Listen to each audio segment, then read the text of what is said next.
I'm bored, Maya groaned out loud beside me on the couch while Mark rolled his eyes for the third time in the last 5 minutes and I folded my finger in the boardroom. You are always bored, he groaned back, making Maya kick his hips in annoyance, causing him to yelp. I did not talk to you, dumbass, he crowed prayerfully after seeing Mark fall down the couch because of her kick and hissed while rubbing his butt. I actually am if you see, is technically a female dog. Maya Chipor was sitting up and straight, making Mark roll his eyes for the fourth time. I'm keeping count. Keep your eyes roll, Marky. Can we go to the male strip club now? Taehung is not home the whole day. Even Dad's not home. Maya gurged at me, making me wide my eyes. No, you can't. Mark crowed protectively. At least someone is here in the testosterone department. Shut up, I don't need your approval. Only Dad and Taehung are a pain in the. They both are not here, Please let's go. We had a deal. She squealed while shaking my arm. I said, no, you can't. Mark repeated himself, this time holding a serious cold expression. Holy crap, he's just 14. And I said, I don't need your approval. Maya shoot back. Even if you go, I will tell this to Taehyung. He smiled, and I will tell him that you smoked before. She shot back. What the hell? You smoked before, Mark? Asked, surprised. No, he stuttered, then proceeded to glare at Maya. Three cigarette. She chipper. You are 14, I strict. Please don't tell Taehong, or anyone for the matter, he pleaded while bowing down and kneeling on his knees dramatically, causing me to laugh at his behavior. We won't tell anyone if you don't tell Taehong that we are going to a male strip club, Maya giggled. That's not fair. You really should not go, sis. Mark groaned. Am I listening to you? No. Do I ever listen to you? And your opinion? Also no. She huffed. But you do listen to mom and dad. They would say the same thing. You should not go there. You are a kid, and an adult man grinding on you is not idle. Taehyung will lose his shit. Heck, even I will. Mark roared. Please, I don't need your protective asses to save me. And who has to know? It's not I'm going to ask for a lap dance or something. Maya rolled her eyes, then commenced a few moments of ridiculous silence where both the twins were having a staring contest with each other, seeing who could give the best glare. You are going to ask for the lap dance, Mark grimaced. Yeah, I'm gonna ask just that, Maya gurgled.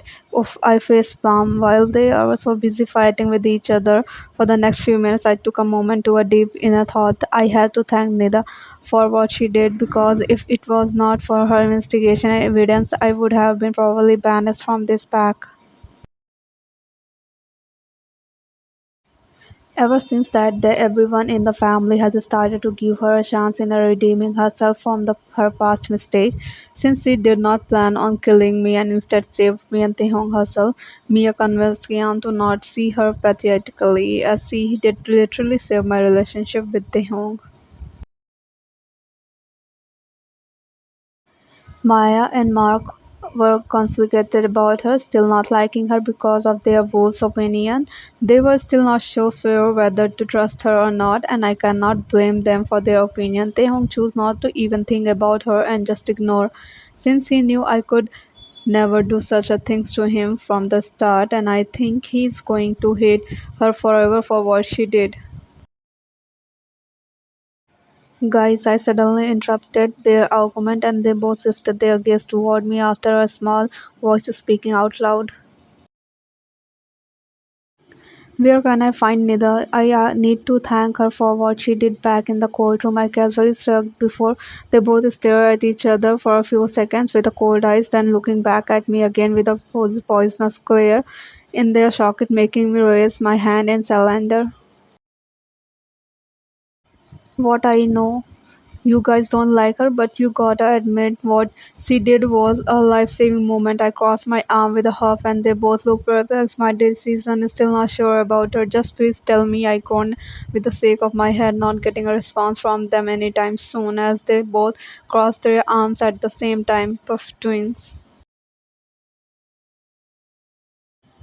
We don't know. You can ask Taehung about it, Maya replied in a monotone voice as I flashed her a smile as thank you while grabbing my phone and Mark just was still glaring at me.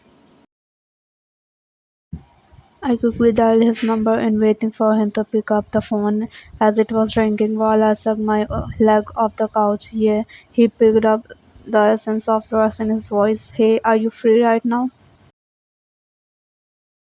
I can't talk, baby. I will call you later, he asked while I heard the shuffling of the paper in the background before he hung up. Okay, I murmured to myself with a small pout feeling guilt crept into me for disturbing his work. Are you dumb, stupid? Are you dumb, you know? Another day, I guess. Ever since he came back from the King's Pack, he has been poorly working himself up because of the refugee situation. It was reported that the small group of refugees was caught in some nearby territory with whom Cindy was had contacted, causing a higher situation after they were caught and taken to the healer pack for the severe punishments. And as a natural habit, Taehong wanted to safeguard his people as much as possible, like he had promised he would during his takeover. Even I insisted on him working for the refugee first, and he was doing a great by sequencing the recent refugee activity and the location respectively, clearing any other refugee out of the way before damage could be created. He been doing this for the past 3 days as the refugees have dismissed their movement uncontrollably, almost going into hiding at this point without any trace, making the homework harder to find them even though he was exhausted from it.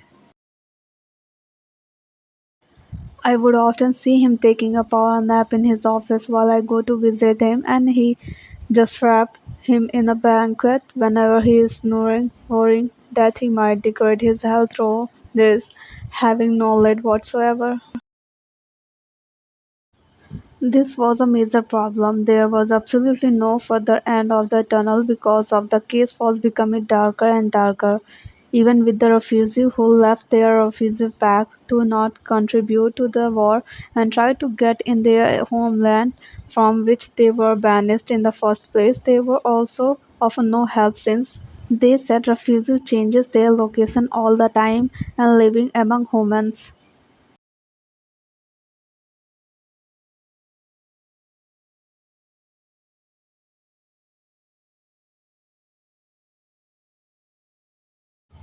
See, Taehung has been working like a madman for the past 3 days. Let's just please go to a male strip club. This is our chance, Maya squeals while pulling my arm. I also think we should not go, I announced spectacles. He asked out loud. Oh, come on, not you too. Don't you see this is the perfect chance for get his attention? She stated while referring to my mate. What do you mean? Mark questioned. You all are dumb. See, I know Taehong has been ignoring almost everyone in the past 72 hours, so this is a chance to finally have him know that you are still alive. Go to a male strip club and sit there, and after 2 minutes, boom, Chala Sulfur is the house. Maya chipper, why are you doing this, Maya? I face palmed. I have read it in tons of books. The female protagonist tries to pull off stunt to piss off the hero to make him realize that he wants her or that he loves her. So same way, use this tactic. I see the look on your face when you put your phone down, Yuna. You had the face that for too long. I'm not stupid, Maya huffed. That's a terrible idea. It won't just piss him off, even his wolf will be out for the blood. Do you want to be the reason for the death of a few strippers? Just imagine the anger of a god is not a sight to see. Mark groaned. Okay, no, we are not going. That's it. It's final. I proposed without hesitation, playfully slapping away Maya's. No, don't listen to him. Please, Yuna, don't you miss the home. He does not even came home because of his work and you did nothing but sulk in the house ever since he is doing that. Maya begged while holding my hand with puppy eyes. Don't tempt her. Yuna, you should not do this, Mark protested. I'm helping her get her man back. You're getting her in trouble. No, I'm not. It's a high time Taehung remember that he has a maid to care of. He knows she exists for our sake. Can't you understand that he has a work to do? He is a god. He has duties. He can't sit around like that who spent all day with mom. Dad was his place once, and Yuna is mom 20 years later. He write my I sign with a sad smile, making her sit back beside me as she firmly formed profusely. But see, Maya, I do miss him, but I can't be the reason for him slacking off. A war is being declared, and he has no choice but to protect his people. Just imagine how the pack is reacting to the fact that there was a mole who literally contacted the enemy, somehow who betrayed the pack role. He is in distress, and I can't burden him more by provoking him.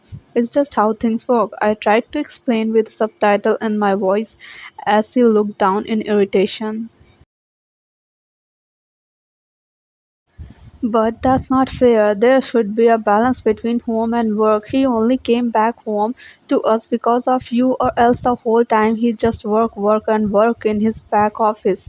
Not just you, even I miss him, she finally admitted while hugging her knees. Maya was kind of a daddy's girl, and Taehung had a very special place in his heart for her since he would always babysit her and Mark ever since he was young. So I think natural for her to feel like this, and I can't blame her. I understand this, but you know right that he is not this by choice. He has no choice. Mark pouted bed sitting beside her and pulling her into a side hug. I guess I'm sorry, she whispered while putting her face into her hand while Mark rubbed her back.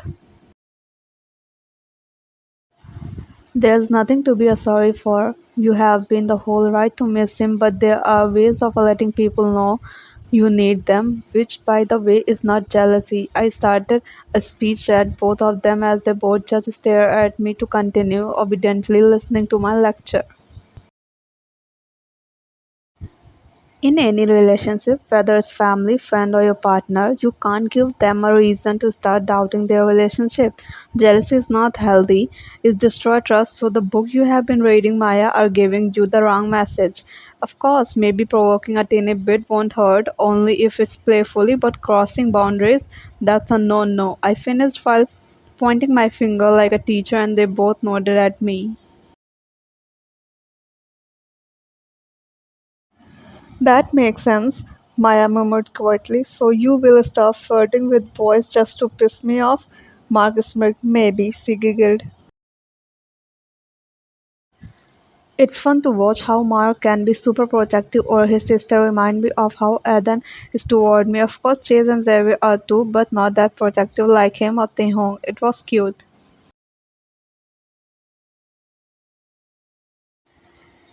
Good, but now that that's established, wanna play? No, this is my bubble. Mark wrote, no, that's mine. Maya shoot back. In the end, it's mine actually. I stated the obvious with a snorting, and I literally outdid their high scores by 2,000 points. I know you will give it to me. Maya yelled at me while I rolled my eyes in a tease. I might actually give it to Mark. No, I call dibs. Maya called very fiercely while Mark chuckled beside her. I guess I am the favorite twin. He winked. You, Maya hissed. Oh God, I'm not witnessing another fighting between both of you. I'm getting something to eat, I announced, getting up from the seat and heading toward the cafeteria behind us. This is like the fifth fight they are having in the past 2 days, and I know the pattern already. A few sure words at first, the full blow yelling, the embarrassing wrestling where Mark or Dobby lets Maya win every time so that she become happy, and they slap each other for the last time before huffing and leaving each other alone for a maximum of 10 minutes. And then Maya came running to Mark for a hug like a endless cycle. Cute, super cute. I swear every time I bumped into someone, this time as the male crowed at me angrily before I was pushed by the shoulder backward, making me almost lose my balance, causing me to find I supported from the pillar beside me. I looked up to see the same rude warrior from the field again bumping into me with a scowl on his face, instantly running my mute. since he is not really welcoming. Can't you see where you are going for once he is at me? Well, I regained my posture. I could say the same for you, I said calmly while crossing my arms, with referring to his way of not walking properly. No, no, just because you are my Luna does not mean I will take the blame for your carelessness. I'm not like other rule following pups, my goodness. He said sarcastically, putting emphasis on the word goddess in a mocking tone, almost as if challenging me for my authority, making me fist my clench. Hold my beer, it's okay if calm down off Yuna. I'm going to deal with this. You will listen to me what I say. He is only trying to taunt you. Don't get angry. Let be the bigger person here. I'm sorry, but I can't deal with my clumsiness if you can't deal with your attitude. I started casually, still having a neutral tone in my voice instead of a sounding angry, while he was quietly growling at me. And I never asked you to follow my apparent rules just because I'm your Luna. You can disrespect me all you want. I don't really care about what you think, but when it comes to mistake, man up and accept your wrong words. I finished with a disappointed huff while he clenched his fist and joined anger. You think you are almighty and powerful just because Alpha Taehung is on your side? You are such a weakling and you showed how glibly and if you could be in the courtroom. He chuckled as he stepped closer to me in a pre-notion. It's pathetic to see you on the floor trying to use your voice to defend yourself instead of fighting the speaker. You're telling me to man up. Can you woman up? I don't think so because you are fragile and meek and always need the alpha to save you. He finished while I stepped back from his tall figure and glared at him. Oh yeah, last time I remember meeting you, you told me to prove the girl wrong by not listening to her and pointed out that I don't know how to fight. What give me a reason to believe your words, huh? I don't need my mate to back me up. I can't do that myself because your ego is just hurt. I'm just telling the truth here. I don't care. I hissed every word to him, clearly inspired by the Arian's word of defending myself in the past few days. All my brother contributed majority of to my mental health improvement in a recent times since they taught me how to realize my self worth and dignity through good healing. They were never ever closed off with me just because I was their innocent sister. They are always open about everything, even ragging from the sex to intimacy and violence since I'm still very young. They need to educate me with the certain things of my protection. I can't thank them enough for getting rid of my insecurities one by one, successfully causing me to become mentally stronger than ever before. And something they would even do things that they would not normally like to do, but they did it for me. What the is your problem, Zermi? Mark hissed beside me, pushing apparent warrior Zermi away from me. Nothing, just letting our Luna know how she should be do her job better, she simply said, making my lips twitch in irritation. Watch your words, dear. Don't forget she is our Luna. She has the power to banish you and declare you a refugee. Don't cross your limits, my God, please, as if she can actually use her power for once. He laughed as both the twins were ready to attack him with their irreverent pranks, but I stopped them, pulling them up behind me. If you are done shit talking about me, then you might as well do something better with your life and leave us alone. I stated, not wanting to cause a scene, and he huffed, oh, I will spend my precious time on making up a scenario for you to fight in the future. Who knows, maybe you will either learn something from it or lose everything. He smirked as I hid my confused look for him and rolled my eyes at his chest. Did you just? It's not worth it, Mark. He was just leaving. I announced, vigorously dismissing him immediately as he pointed two of his fingers on his eyes first, then pointing them to me, declaring that he is always watching me, way to ruin the day. You know, why did not you just let us handle him? I would have loved to punch his face after not getting to win my bubble. Maya hissed. Relax, guys. His empty threat means nothing. Whatever your phone is ringing. Mark hugged as I reached my pocket to bring out my cell device to see if my favorite person name pop up. Hi did they come to my office now? Hi guys, thank you for watching and please don't forget to subscribe.